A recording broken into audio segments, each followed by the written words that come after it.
We're at the Wire office in Delhi, and I'm with Zoya Hasan, who's a professor emerita at JNU.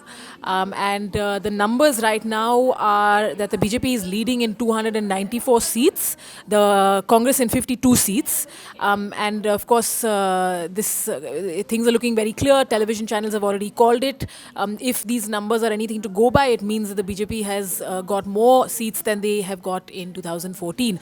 So I want to ask Dr. Hassan firstly, what can you tell us from what we've seen in history, really, to explain what we're seeing today? In the sense, this kind of a consolidation in what is supposed to be a well-functioning democracy, where there's ideally supposed to be some sort of churning, but what we're seeing is no churning. We're seeing the same party, the same man is going to come back with an even greater majority. There hasn't been fatigue, which generally happens in cyclical elections. So, what from history can you tell us to explain this kind of phenomenon that we're seeing today? You see, if we look at it historically and we take a longer term view, and if we look at other countries as well, it's clear that what's happened in India is part of a worldwide phenomena, which is there has been a turn to the right and a turn in many countries in favor of, authoritarian, autocratic, strong man leadership. That has happened. That's the case in Russia. That's the case in Turkey, in the United States, in Philippines. Same is the case here. So this is right-wing populism that is triumphant in many countries. But at the same time, if we look at Europe, many right-wing parties in the past couple of decades who have come to power have also been defeated.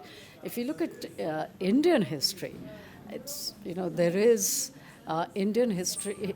Indian electoral history is replete with examples of very powerful majorities getting defeated. For example, the Congress party won over 400 seats in the 1984 elections.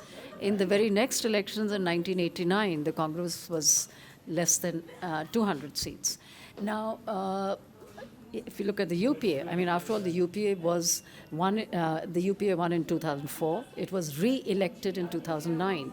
Now, so therefore, BJP getting re-elected in 2019 is not exceptional. But I think what is a matter of concern is the type of politics, the content of politics, it's the kind of platform and the campaign that BJP and Modi were running. It was a campaign which was really divide and divert, and asking people to vote for a strong leader versus what Mr. Narendra Modi repeatedly described as Milavati Sarkar.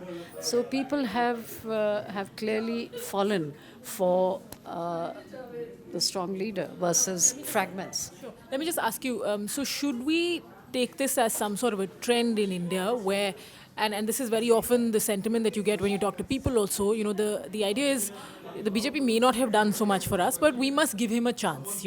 5 years is not enough in a clunky country like India to prove yourself. So 10 years is necessary as a reasonable amount of time to get anything done in this country. So if that's the formula, and you often hear that from people on the ground, should we then just concede that, a 5-year term, although in principle we have a 5-year term, but, the churn in India is only going to be once in 10 years. How should we look at this? Well, I don't know if we can discern a pattern as yet. But you're right. People wanted to give him a second chance. But the point is that he didn't achieve very much in the first chance that was given. It was a full 5-year term with absolute majority, and they were in power in several states. And there is not much to write home about their achievements or delivery of their promises. And yet, people have chosen to give them a second term. Now, that is what is quite disturbing. But as far as now, whether a churn will take place from 5 years from now, I certainly think there is every possibility, because change is inevitable. Political change is inevitable, and I expect that in 2024, things will change. But for that to happen, the opposition has to start today and not wait for the next election. The problem with the Congress, for example, was that they started very late. They had a very progressive manifesto, but a progressive manifesto needs to be communicated, and they just didn't have the means of communication, which is to say, they do not have a ground game, and the ground game requires an organization, it requires booth management, none of which the Congress has. And I think the Congress's biggest failing, in my view, as a student of the Congress, is that it has not focused on building its organization. It was in power for 10 years, from 2004 to 2014. It did zilch in building the organization. Now, when it has been in opposition, and you would think that now they would focus on building the opposition, they did zilch. So until and unless they have an organization, and look at the kind of organization that the BJP has, which is to say, they have the RSS. Now, of course, it's not easy for any party to compete with the RSS when it comes to the organizational machinery.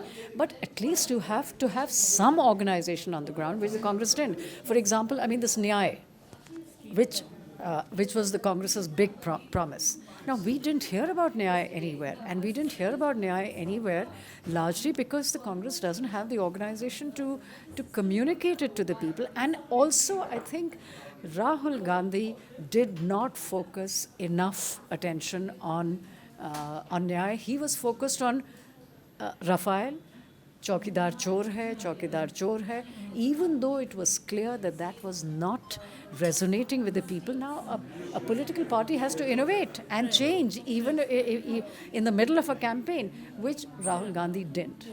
Let me just ask you as the last question. When you say that, an opposition is necessary and the opposition must ensure that its messaging is conveyed.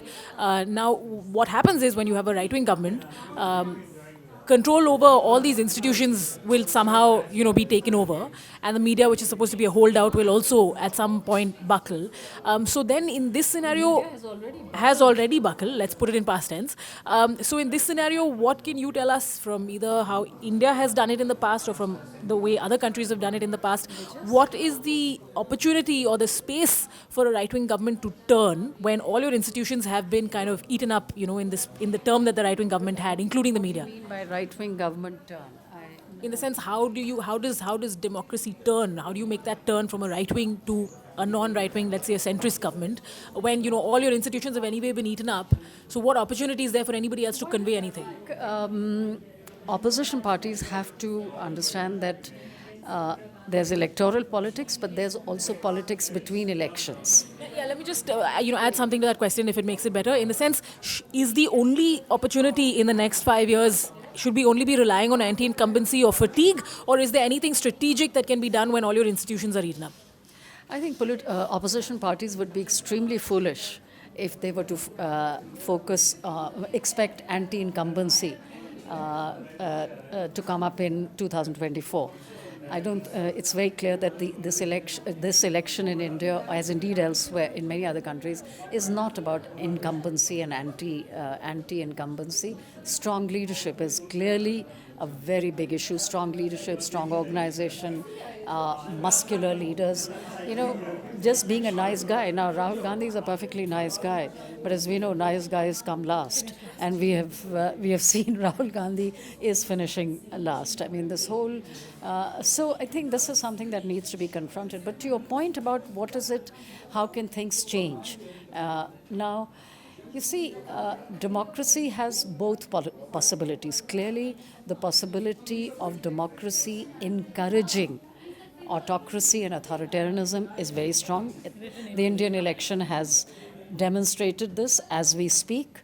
But India's own experience and that of many other countries shows that democracy also offers ample opportunities for opposition, for change. But as I said, the opposition has to start today, and there are 2 or 3 things and the opposition must understand that politics in elections depends on politics between elections, and the opposition doesn't focus on politics between elections. What does that mean? It means that the opposition has to be has to organize social movements. There has to be mass mobilization. One of the Congress's biggest failings in the past 5 years is that it has not really organized mass mobilization, whether it's on the farmers' issue, agrarian distress, unemployment, and so on and so forth. So much so that even the left parties, which are known for social mobilization. Well, they did organize a farmers mobilization in Maharashtra and in Delhi. But I think much more needs to be done on the mass mobilization front. From there will come cadres, from there will come organization. And of course, the civil society has a very important role now. The civil society has to be even more vigilant than it was in the past. And I think universities, once again, which will be, I suspect, under even greater attack, will play a very, very important part in building up a critical space and critical argument for safeguarding India's democracy. All right. On that note, thanks, Dr. Hasan. Thanks.